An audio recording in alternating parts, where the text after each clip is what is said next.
Olá, pessoal, tudo bem? Sejam bem-vindos a mais uma aula de ciências.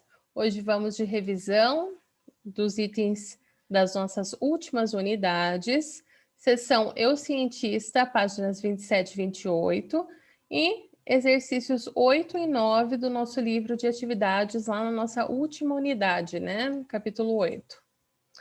Vocês devem se lembrar que nós falávamos sobre astronomia no decorrer da história, como o céu sempre causou uma grande comoção, um grande interesse, né, das pessoas. Pinturas rupestres estão aí até hoje para comprovar, né, que o Sol e a Lua eram de interesse comum, né, que as pessoas se interessavam muito, né, se deslumbravam, gostariam provavelmente de saber, né, como funcionavam esses fenômenos da natureza. Falamos também de um monumento que foi construído 2.000 anos antes de Cristo, né, com pedras que chegam a pesar 50 toneladas.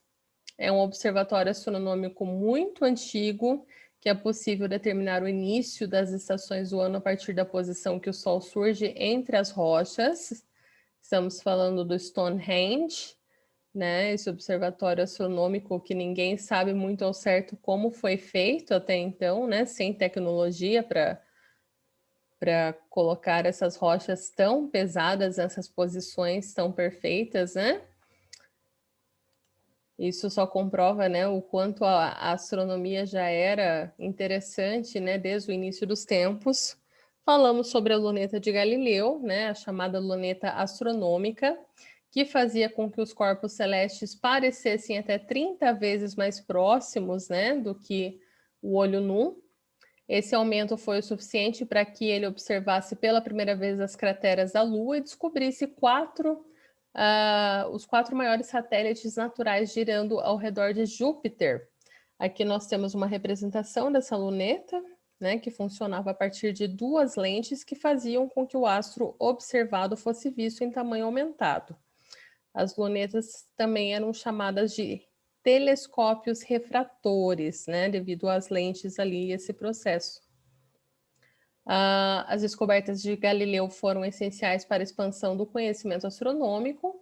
Com essa luneta, ele foi capaz de visualizar manchas no Sol e registrar 4 das 69 luas de Saturno, o que para a época foi bem louvável, né? Com a tecnologia disponível na época. Desde essa época, então, os instrumentos de observação astronômicos continuam sendo aperfeiçoados cada vez mais, né? A cada dia que passa, temos novas invenções que nos ajudam a compreender melhor essa ciência da astronomia. Com instrumentos mais modernos, né, é possível que nós enxerguemos os astros que estão distantes, né, cada vez mais pertinho, com detalhes cada vez maiores, né? Falamos sobre constelações, de acordo com a União Astronômica Internacional, existem 88 constelações oficiais, baseadas principalmente nas antigas figuras imaginadas pelos gregos. As constelações são importantes para poder nomear novas estrelas, né, indicando as posições dentro das áreas oficiais. Nós falamos sobre a constelação do Cruzeiro do Sul, que é uma das mais conhecidas no Brasil, já que ela está presente na nossa bandeira. Essa constelação é visível apenas do hemisfério sul e pode ser usada para encontrar a direção sul, né? As linhas ao redor da cruz delimitam, aliás, né, a área da constelação do Cruzeiro do Sul. Todos os astros que estão dentro dessa área fazem parte dela. As constelações de Escorpião e de Órion, que são visíveis no hemisfério norte e sul, foram identificadas por povos da antiguidade já. Segundo a mitologia grega, o escorpião foi enviado pela deusa da caça para matar Órion, que era um grande caçador, por isso o escorpião e o caçador se tornaram constelações opostas no céu, né? Nunca podem ser vistas juntas, né? A constelação de Escorpião é facilmente visível no inverno, para isso basta encontrar Antares, que é uma estrela vermelha bastante brilhante, E a constelação de Órion é facilmente encontrada no verão a partir de 3 estrelas enfileiradas, que nós conhecemos muito bem como as Três Marias. Vocês veem aqui representações, né, dessas constelações. E falamos sobre mapas celestes, né? Assim como os telescópios representam os astros, né? E como eles se modernizaram, o céu também se modernizou para a gente, né?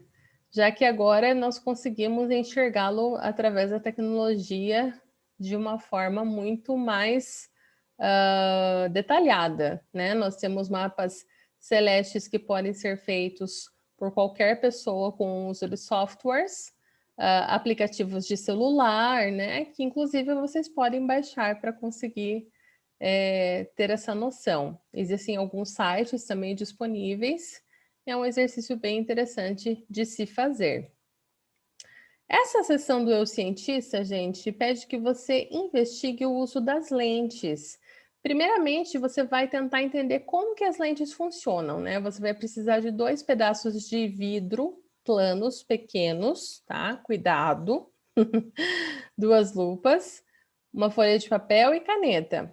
Você vai escrever uma palavra na folha de papel, posicionar um dos pedaços de vidro sobre a palavra que você escreveu e perceber se ela está diferente ou não. Você vai repetir a observação posicionando o segundo vidro, o segundo pedaço de vidro, né, sobre o primeiro e ver se algo mudou. Depois você vai posicionar uma das lupas sobre a mesma palavra e ver se algo mudou.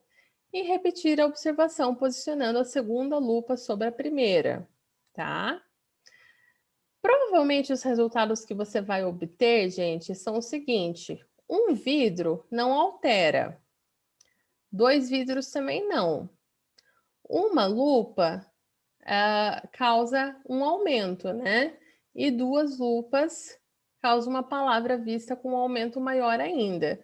Então, esses experimentos fazem com que a gente consiga entender aos poucos como o uso das lentes é calculado, né, nos telescópios, né, em outros instrumentos, para que a gente consiga enxergar objetos celestes que estão tão distantes, né, com uma riqueza de detalhes maior.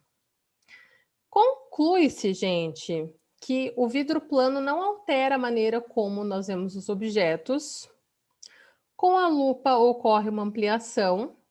A associação de 2 lupas resulta em uma ampliação ainda maior. E foi a descoberta da ampliação resultante do alinhamento de 2 lupas que possibilitou o desenvolvimento dessa primeira luneta criada, então, por Galileu. Na segunda etapa, você vai poder construir uma luneta simples usando essas 2 lupas, né? Com 2 tubos de papelão também que encaixem um no outro e fita adesiva resistente. Com a fita adesiva, você vai fixar as lupas em uma das extremidades dos tubos de papelão, uma em cada tubo, e aí encaixar o tubo mais fino de diâmetro maior, né? Um dentro do outro. E aí a sua luneta vai estar pronta. Você vai conseguir observar os objetos ao seu redor e ajustar o foco, aumentando ou diminuindo a distância entre as lupas, tá? Esse é um experimento bem legal. Se vocês tiverem tempo de fazer e tiverem condições de fazer, é um experimento bem interessante. Nós temos aqui também um exercício que diz que atualmente existem 88 constelações oficiais, das quais 3 estão representadas nessas imagens. Nós vamos relacionar os nomes aqui. Nós temos a constelação do Cruzeiro do Sul, a constelação de Órion e a constelação de Escorpião. Você se lembra de como identificá-las? Vamos lá. Essa primeira imagem representa a constelação de Órion. A segunda imagem representa a constelação do Cruzeiro do Sul. E a terceira imagem representa a constelação de Escorpião. Tudo bem? Você pode conferir as descrições que nós acabamos de ver no seu material. Checar, né? E corrigir. Finalmente, aqui, os mapas celestes, né, que nós mencionamos, né? Eles podem ser produzidos em aplicativos digitais, facilitando a localização das constelações do céu. E aqui nós vamos localizar no mapa celeste as constelações citadas no exercício anterior, portanto, a do Cruzeiro do Sul, a de Órion e a de Escorpião. Tudo bem? E aí, essa é uma imagem do céu visto da região de Curitiba, aqui no Paraná, né, no dia 30 de outubro de 2019, às 19 horas. Aqui estão, então, circuladas, gente, essas constelações. Tudo bem?